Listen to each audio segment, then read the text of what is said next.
Kenapa orang yang berpuasa itu kok akhirnya malah nggak kambuh asam lambungnya, malah aman-aman saja. Akhirnya apa yang terjadi? Karena kekuatan self-talk kita ini sungguh-sungguh luar biasa dan ini saling terkoneksi gitu ya teman-teman. Si asam lambung tuh nurut. Kita harus juga memperbaiki respon kita pada saat menghadapi hal yang semacam itu teman-teman. Puasa bikin asam lambung naik, katanya seperti itu. Banyak orang yang bilang bahwa kalau telat makan, itu nanti akan bikin asam lambung naik, dan apakah benar demikian? Sebenarnya ada benarnya dan ada tidaknya ya teman-teman ya. Tapi yang pasti adalah kejadian asam lambung naik ya, kalau teman-teman tiba-tiba telat makan, itu memang bisa terjadi. Kenapa? Karena jika teman-teman belum terbiasa telat makan. Apalagi jika teman-teman yang sudah terbiasa makan sedikit tapi sering. Itu artinya lambung sudah sangat-sangat dibiasakan untuk makan pada jam-jam tertentu. Gitu. Jadi misalkan jam 7 Anda makan, jam 9 Anda makan, jam 11, jam 1, jam 3, jam 4, jam 5 Anda makan terus, maka lambung sudah terbiasa menerima ya makanan pada jam-jam segitu.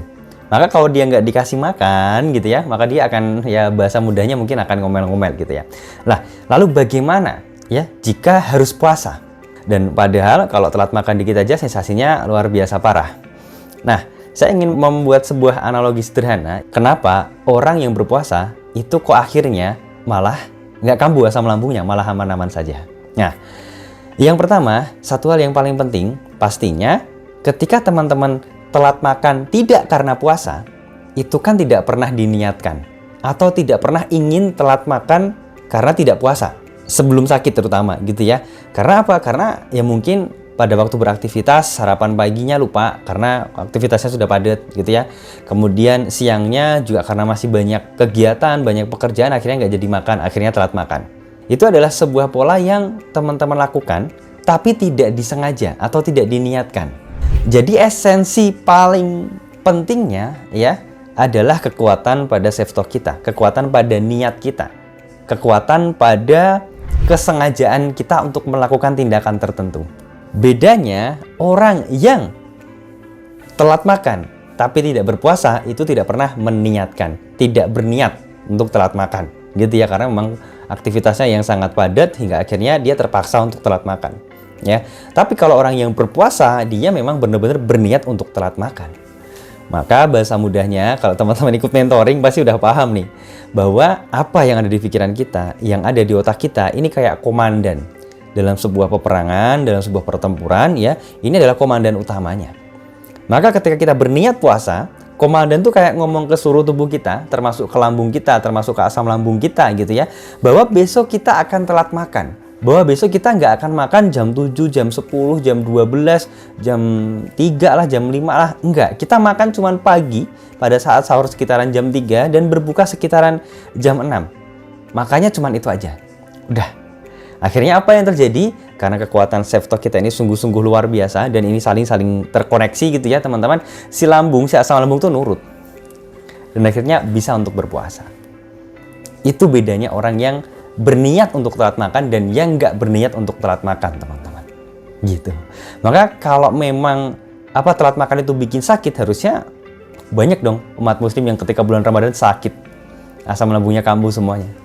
Tapi nyatanya kok pada sehat akhirnya gitu ya. Pada saat puasa pun malah mereka badannya enteng-enteng aja, aman-aman aja. Kok bisa? Ya karena kekuatan self-talk-nya, kekuatan niat mereka udah luar biasa banget gitu. Itu yang membedakan. Kemudian selanjutnya, kalau memang yang ditakutkan teman-teman adalah karena sudah terlalu terbiasa makan sedikit tapi sering dan teman-teman memiliki persepsi bahwa kalau nggak makan pada jam itu teman-teman akan sakit, maka sebenarnya yang salah adalah persepsi teman-teman tersebut. Kalau pada akhirnya teman-teman puasa, ya, terus teman-teman akhirnya asam lambungnya naik, kemudian memunculkan banyak sensasi, itu bukan apa-apa teman-teman. Itu karena ya teman-teman memiliki persepsi seperti tadi itu dan sudah memunculkan kecemasan di dalam pikiran teman-teman sendiri. Gitu. Jadi pas pagi puasa jam 7 gitu ya udah berpikir, waduh nanti kalau nggak kuat gimana ya? Waduh nanti kalau sakit gimana ya? Nanti kalau asam lambung naik gimana ya? Nah, itu kan sebenarnya kalimat-kalimat yang muncul di dalam pikiran teman-teman sendiri dan itu menyebabkan teman-teman jadi cemas. Kan gitu ya? Nah, ketika teman-teman cemas itulah asam lambung udah naik sebenarnya. Permasalahannya teman-teman kan nggak menyadari hal tersebut. Kan gitu ya? Kok bisa mas? Lah dokter lo udah bilang loh ketika teman-teman periksa, jangan cemas, jangan stres, nanti asam lambung aman. Nah ini teman-teman stres, ini teman-teman cemas, gara-gara aduh gimana ya, takut kalau nanti kambuh, takut kalau nanti sensasinya datang saat berpuasa, itu kan udah stres gitu. Maka selain seperti yang kita sampaikan di awal tadi ya teman-teman ya, menguatkan niat, kita harus juga memperbaiki respon kita pada saat menghadapi hal yang semacam itu teman-teman. Jadi jangan pernah bilang, aduh gimana ya nanti kalau jika aku nanti gini gimana gitu ya. Jangan pernah ngomong kayak gitu ke diri teman-teman sendiri, terutama di pikiran teman-teman ini gitu. Karena hal itu akan menambah dan membuat level cemas teman-teman jadi tinggi. Dan itu yang membuat asam lambung jadi naik, kemudian memunculkan berbagai macam sensasi ketika teman-teman berpuasa gitu ya. Nah gimana caranya agar nggak keluar kalimat atau hal-hal yang semacam itu dari pikiran teman-teman gitu ya? Rutinkan aja senyum 37. Nanti nggak akan keluar tuh kalimat-kalimat kayak gitu. Jadi kalau kalimat itu kayaknya udah mau muncul gitu ya di kepala teman-teman, langsung senyum 37 aja. Kalimat itu akan hilang teman-teman. Kemudian yang selanjutnya, yang ketiga, ketika teman-teman berpuasa, memang yang ditakutkan tadi ya karena polanya belum terbiasa. Biasanya makan sedikit tapi sering, kemudian tiba-tiba nggak makan selama beberapa jam, menahan lapar, bener-bener nahan gitu ya. Takutnya kan nggak terbiasa itu tadi.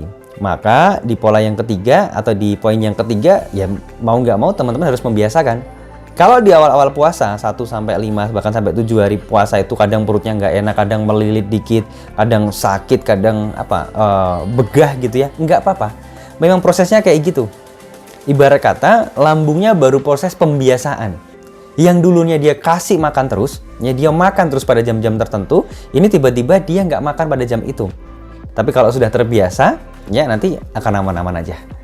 Dan itu sudah dibuktikan oleh teman-teman yang mengikuti mentoring.